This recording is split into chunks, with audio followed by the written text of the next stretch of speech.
Iya. Iya, ada selepetan kemarin. Seru. Pedes nggak kakinya, Pak? Enggak, udah sembuh. Itu kira-kira dibalas nggak? Kenapa? Balik nggak, Mas? Dibalas nggak tuh? Enggak lah. Seru tapi kena selepetannya kaget beneran soalnya. Ternyata keras ya. Itu pedes ya. Natural sih. Masa iya mau kaget beneran.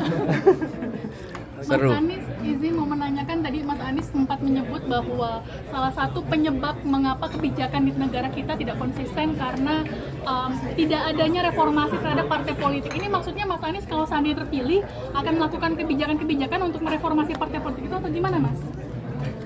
Ya mungkin nanti didengarin ulang ya kalimatnya. Jadi reformasi terkait pada pembiayaan. Ingat, pembiayaan kegiatan politik itu yang perlu menjadi agenda reformasi. Karena kita mengetahui partai politik itu harus dibiayai untuk bisa berjalan. Seperti juga media, ada karyawannya, ada kegiatan operasionalnya. Itu semua membutuhkan biaya.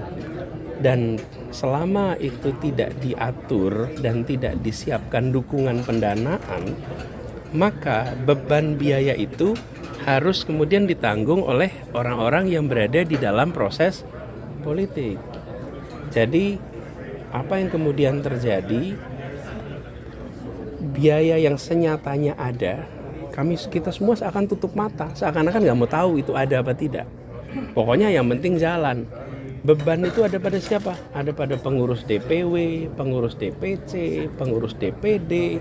Semua punya beban. Bagaimana menjalankan kegiatan organisasi itu dengan baik. Nah, ini yang perlu reform. Apakah nanti negara membiayai sebagian, membiayai sepenuhnya, dan lain-lain, itu bagian dari diskusi yang harus dilakukan.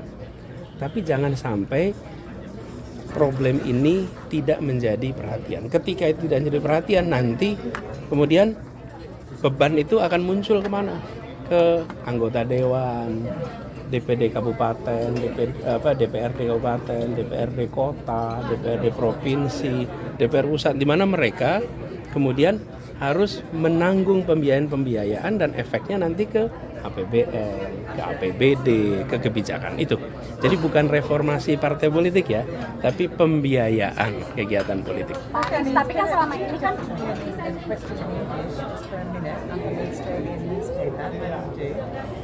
you set out a very clear and articulate agenda just then for what your election platform will be. In the past, the elections have been a bit blighted by, some divisive politics, race and religion, etc. Will you be hoping to keep the election on track with issues that you've just articulated? And my second question is, you specifically singled out meritocracy as an issue in Indonesia, which has become a subject of discussion in the last week, given what has happened in the Constitutional Court, allowing the son of the president to run as a vice presidential candidate. Is that one of the things that you're concerned about in terms of meritocracy? I'd like to, thank you for your assessment. I'd like to see a continuation of real development agenda into our campaign debates.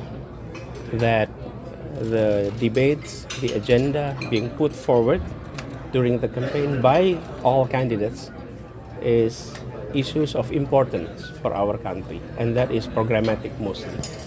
And if we continue on articulating and echoing those line of message, I think we will drive our campaign, conversation, debates more concrete for the general public. And I see those signs were getting stronger and stronger nowadays compared to, say, 5 years ago. So I'm quite optimistic, and we will continue on upholding those issues. Number two, with regards to meritocracy, I think it is very important that in a country like Indonesia, as big as this is, we have seen potentials everywhere. unfortunately, not all potentials will able to make it all the way to success. Why? Because the absence of the spirit of meritocracy. And this is not only in politics, but this is also in sports, in arts, in academics. And Kamera Pak. I have I have seen the fact that when we adopted meritocracy, the best will excel. In sports, for example, the badminton, we allow meritocracy system. We don't select people based on are they son of somebody, nephew of somebody, but we select the best and they become our champion. The same thing for Olympic of Science. We have seen the best of us performing excellent in the international arena because meritocracy.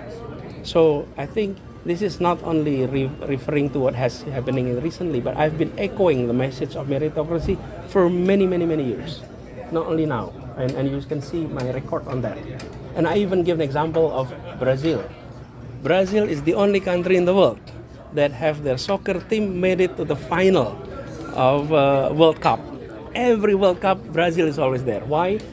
Because only on the issue of soccer, Brazil adopted meritocracy. Unfortunately, on other aspects, they didn't adopt meritocracy. And because they didn't adopt meritocracy on other sectors, then their other sectors not well performed as soccer. So I give them a clear example. If you allow through meritocracy, you will find the excellent result to emerge. And for Indonesia, that spirit is direly needed. Oke, cukup ya teman-teman. Pak, kemarin ini juga saya tanyakan. Thank you.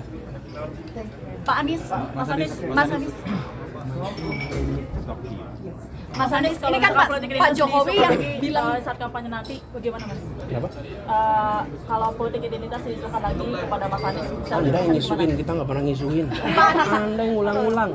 Udahlah, kalau Anda mengulang-ulang ya itu yang jadi.